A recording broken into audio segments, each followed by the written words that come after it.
ह्या व्हिडिओमध्ये मी तुम्हाला जेवढे पण केक दाखवणार आहे ते मला अर्जंट बेसिसवर आलेले होते. म्हणजे मला ह्या सगळ्या केकची ऑर्डर दुपारी आलेली होती आणि सगळ्यांना हे केक 8-8:30 पर्यंत पाहिजे होते आणि मी होते ऑफिसला. सो माझ्या बहिणीला सांगितलं की अर्धं काम करून ठेव, म्हणजे तिने बेस तयार करून ठेवलेले होते.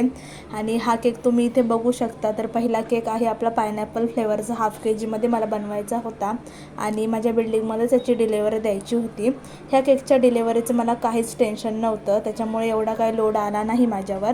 हे सगळे केक कस्टमर स्वतः कलेक्ट करायला येणार होते माझ्या बिल्डिंगखाली आणि हा केक इथे कंप्लीट झाल्यावर मी याला फ्रीजमध्ये ठेवला. हे सगळे केक मला 1 जूनला आलेले होते आणि तुम्हाला तर माहिती आहे त्या दिवशी किती जणांचे बड्डे असतात.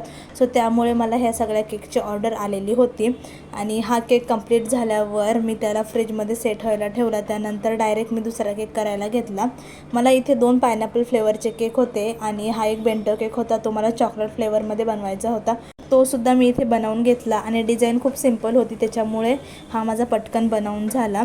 हा बनवून झाल्यानंतर मी याला पण फ्रीजमध्ये सेट व्हायला ठेवलं. त्याच्यानंतर ते पहिले कस्टमर आले, मग त्यांना तो केक मी डिलिव्हर केला आणि जो तिसरा केक आहे तो पूर्ण बनवायचा बाकी होता आणि कस्टमरने सांगितलं होतं की मी 8:30 पर्यंत येतो.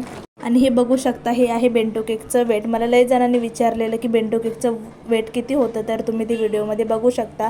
आणि हा आहे तिसरा आणि फायनल केक आपला पायनॅपल फ्लेवरचा.